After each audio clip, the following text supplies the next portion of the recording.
reading out of this book, The Moral Landscape by Sam Harris. I also have another book by him, The End of Faith. Both are really good. I got some compliments last night about how close I was to the microphone, so I'm not doing a news video tonight, so I got some books to get my microphone higher so I could get closer to the microphone for you. And I'm just gonna read tonight a section in this book on psychopaths, and let me give you a warning. This is graphic, so I don't know if it will be relaxing or not, but it's something that I think will make you think, and I don't know, it definitely makes me think about the world, and it also, in a roundabout way, I'll talk about this later after I read it to you, but it also it kind of puts my life in perspective when I start feeling sorry for myself, to realize that my life is not that bad. Let's get started. In order to understand the relationship between the mind and the brain, it is often useful to study subjects, whether through illness or injury, lack specific mental capacities. As luck would have it, Mother Nature has provided us with a nearly perfect dissection of conventional morality. The resulting persons are generally referred to as psychopaths or sociopaths, and there seem to be many more of them living among us than most of us realize. Studying their brains has yielded considerable insight into the neural basis of conventional morality. As a personality disorder, psychopathy has been so sensationalized in the media that it is difficult to research it without feeling that one is pandering either to oneself or to one's audience. However, there is no question that psychopaths exist, and many of them speak openly about the pleasure they take in terrorizing and torturing innocent people. The extreme examples, which include serial killers and sexual sadists, seem to defy any sympathetic understanding on our parts. Indeed, if you immerse yourself in this literature, each case begins to seem more horrible and incomprehensible than the last. While I am reluctant to traffic in the details of these crimes, I fear that speaking in abstractions may obscure the underlying reality. Despite a steady diet of news which provides a daily reminder of human evil, it can be difficult to remember that certain people truly lack the capacity to care about their fellow human beings. Consider the statement from a man who was convicted of repeatedly raping and torturing his 9-year-old stepson. Here we go. Now, I'm reading from his words. After about 2 years of molesting my son and all the pornography that I had been buying, renting, and swapping, I had got my hands on some bondage discipline pornography with children involved. Some of the reading that I had done and the pictures that I had seen showed total submission, forcing the children to do what I wanted. And I eventually started using some of this bondage discipline with my own son. And it had escalated to the point where I was putting a large Ziploc bag over his head and taping it around his neck with black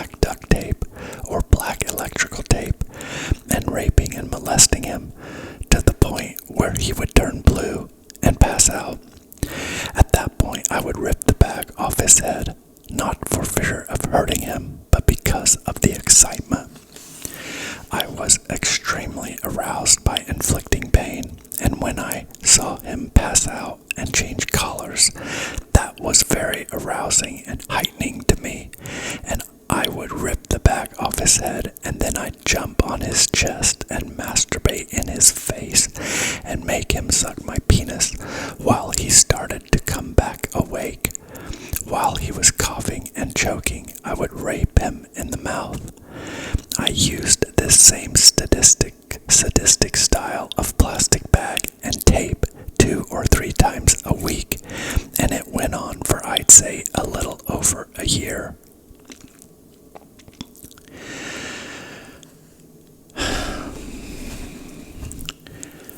So how bad is your life? I'm not going to read any more of that for now, but I want you to think about the torture that that young child, 9 years old, endured. And understand that things like this are going on in the world as we speak. So, whatever you're going through, it cannot be that bad. Whatever you've been through has likely not been that bad.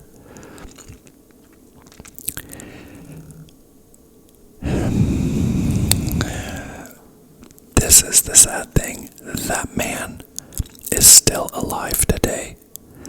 And so is that child who is now a man.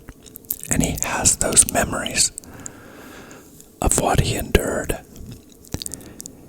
And when you think about like free will and our choices in life and the decisions we make, I feel like, number one, that child did not have free will for that not to happen to him. If he could have chose, he would have chose for that not to happen.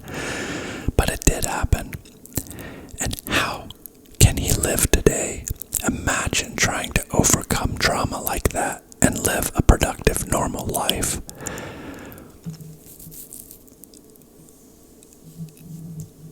I can't. I can't. And though I had things in my childhood that happened that were not right, they were not to that level. And I didn't suffer in those ways. And so again, it puts my life in perspective. It makes the things that I had to go through seem trivial. But I do feel like it's a good coping mechanism, and I hate to be I was reluctant to read that because, one, I probably will get demonetized because I said the word RAPE, and I don't think it's allowed. I've seen a lot of videos where they call it grape. They say the word grape in place so that it doesn't get demonetized, but at the end of the day, I wanted to make the point. I wanted to share this story because I think, however strange it is, that story helps me in understanding how good my life is and was in comparison to how bad some people have it. And I wanted you guys to know the same thing, that no matter what you're going through, it can't be that bad.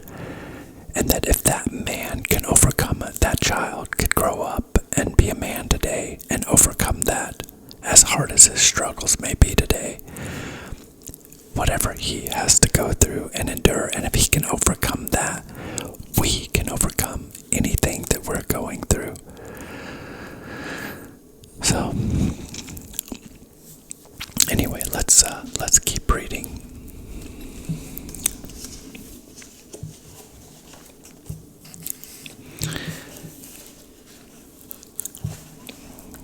Turn the page here. I suspect that this brief glimpse of one man's private passions will suffice to make the point. Be assured that this is not the worst abuse a man or woman has ever inflicted upon a child just for the fun of it. And one remark, my air filter is on, I need to turn it off.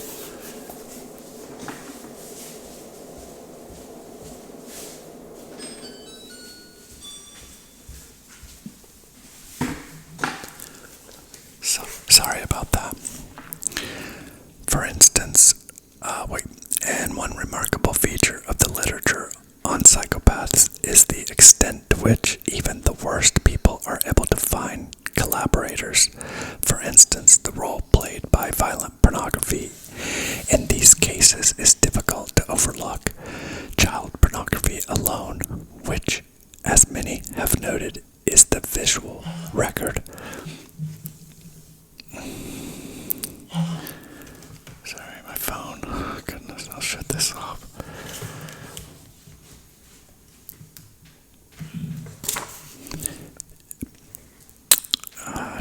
Is the visual record of an actual crime is now a global multi-billion-dollar industry involving kidnapping, sex tourism, organized crime, and great technical sophistication in the use of the internet. Apparently, there are enough people who are eager to see children and increasingly toddlers and infants raped and tortured so as to create an entire subculture. While psychopaths are especially well represented in our prisons, many live below the threshold of overt criminality. For every psychopath who murders a child, there are tens of thousands who are guilty of far more conventional mischief. Robert Hare, the creator of the standard diagnostic instrument to assess psychopathy, the Psychopathy Checklist Revised, estimates that while there are probably no more than 100 serial killers in the United States at any moment, there are probably 3 million psychopaths, about 1% of the population. If Hare is correct, each of us crosses paths with such people all the time. For instance, I recently met a man who took considerable pride in having arranged his life so as to cheat on his wife with impunity. In fact, he was also cheating on the many women with whom he was cheating, for each believed him to be faithful. All this gallantry involved aliases, fake businesses, and needless to say, a blizzard of lies. While I can't say for certain this man was a psychopath, it was quite apparent that he lacked what most of us would consider a normal conscience. A life of continuous deception and self-machination seemed to cause him no discomfort whatsoever. Psychopaths are distinguished by their extraordinary egocentricity and their total lack of concern for the suffering of others. A list of their most frequent characteristics reads like a personal ad from hell. They are said to be callous, manipulative, deceptive, impulsive, secretive, grandiose, thrill-seeking, sexually promiscuous, unfaithful, irresponsible, prone to both reactive and calculated aggression, and lacking in emotional depth. They also show reduced emotional sensitivity to punishment, whether actual or anticipated. Most important, psychopaths do not experience a normal range of anxiety and fear, and this may account for their lack of conscience. The first neuroimaging experiment done on psychopaths found that when compared to non-psychopathic criminals and non-criminal controls, they exhibit significantly less activity in regions of the brain that generally respond to emotional stimuli.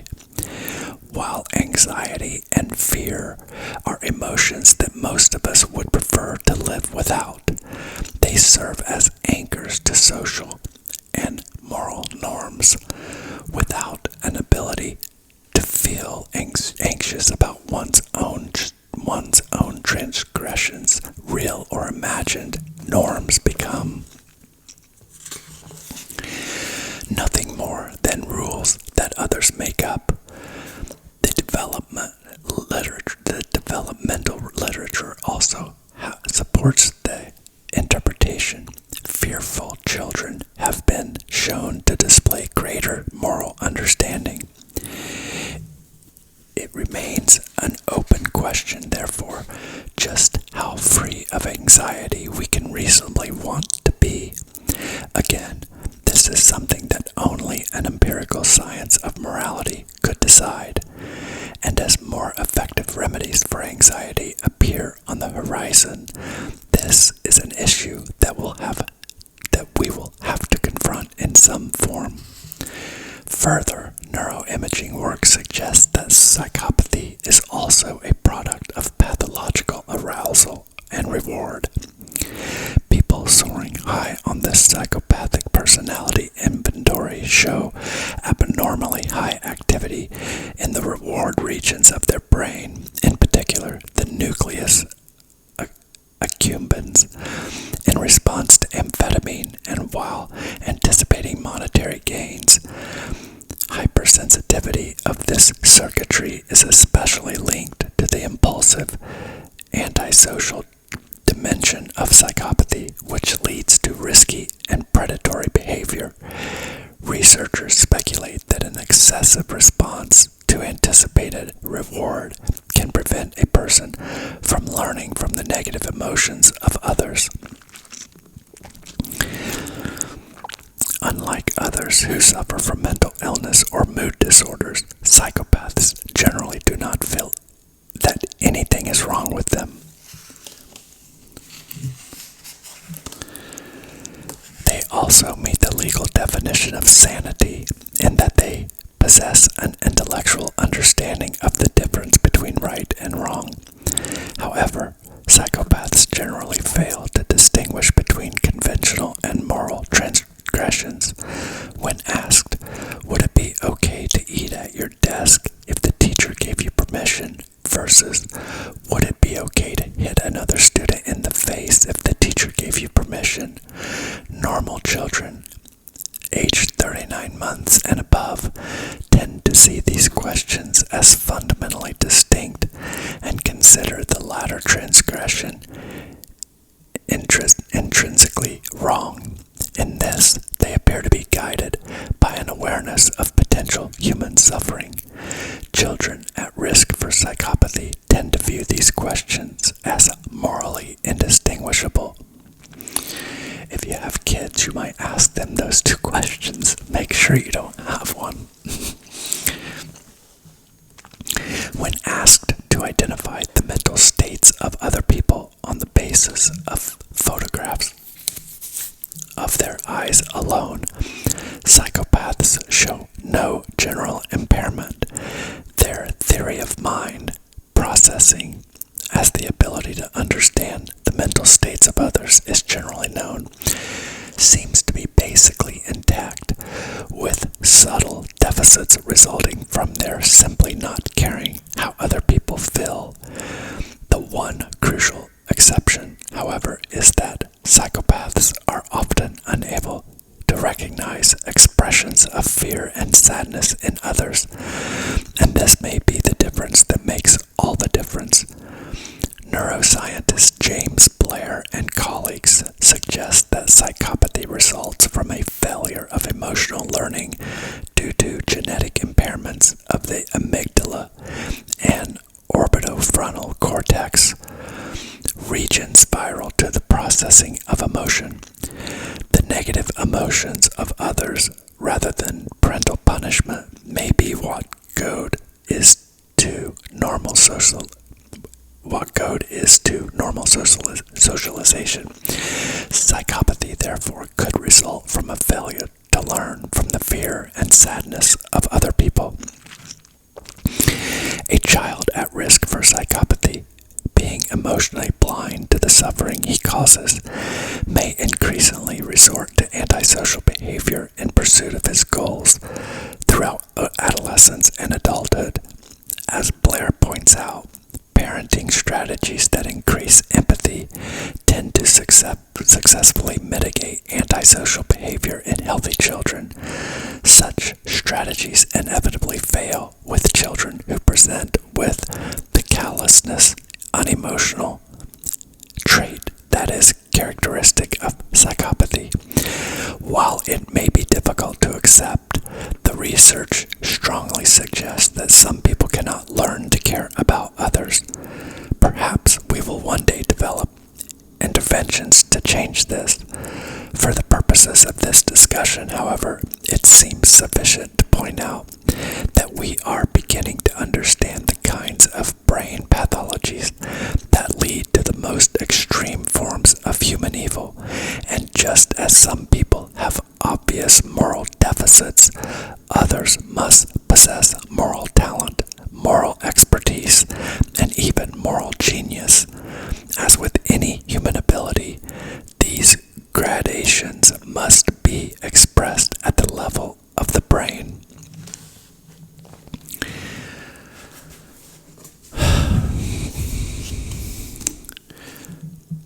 Some of you may know psychopaths living among you. Certainly, if you watch crime documentaries, you can just see. It amazes me, like there's a whole channel, and like you can just watch the channel all day, and it's crime after crime after crime, story after story after story of people that have committed horrendous acts. Some don't even get caught, like the Zodiac killer. But today, I think it's much harder to get away with things because of surveillance and technology the way it is.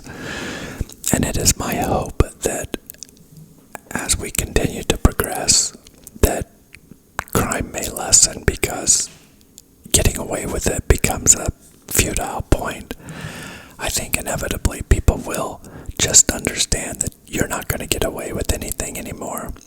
Even though today people do, I think technology will continue to progress. And, like hypothetically, we'll have drones in the air, and a bank gets robbed. All they do is pull the drone footage. They see the car. They watch where it goes. They see where it goes. Okay, maybe they switch cars, or maybe they go someplace else. Then they go. You just follow the car. I mean, it'll be just. There's been a movie, Enemy of the State with Will Smith, was similar to that. It was like a futuristic movie showing like what it might be like in the future. But I think that day's coming, and like some people consider it like Orwellian. That we have such a surveillance state, but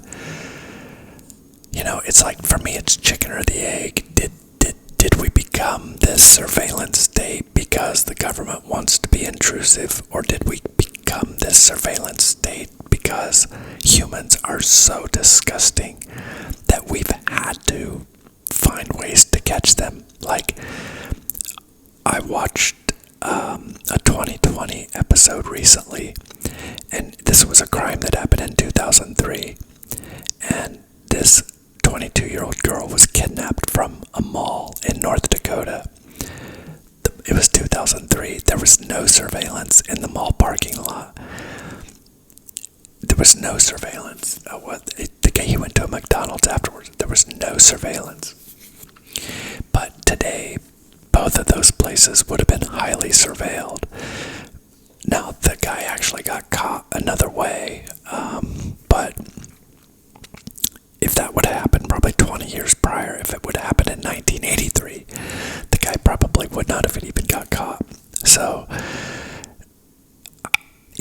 if ever I had a child that was hurt or kidnapped or anything happened to them, I would want all of this surveillance. So even though it's intrusive,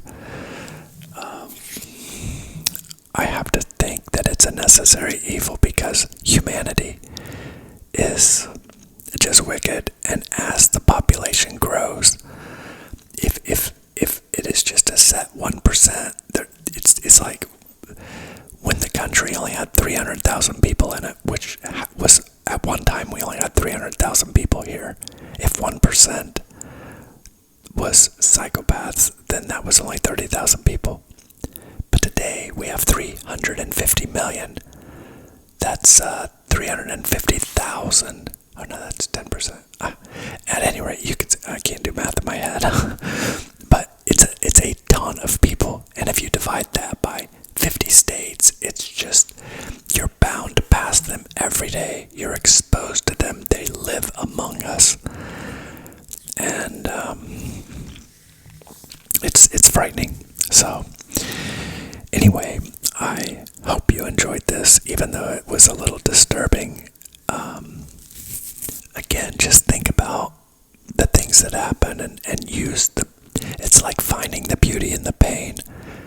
Use this as an example to be grateful for the life that you have, and let it be motivational to understand that people overcome extreme obstacles, way more extreme than most of us, and if they can do it, what can we do? So thank you for watching, and I will see you on the next one. Good night.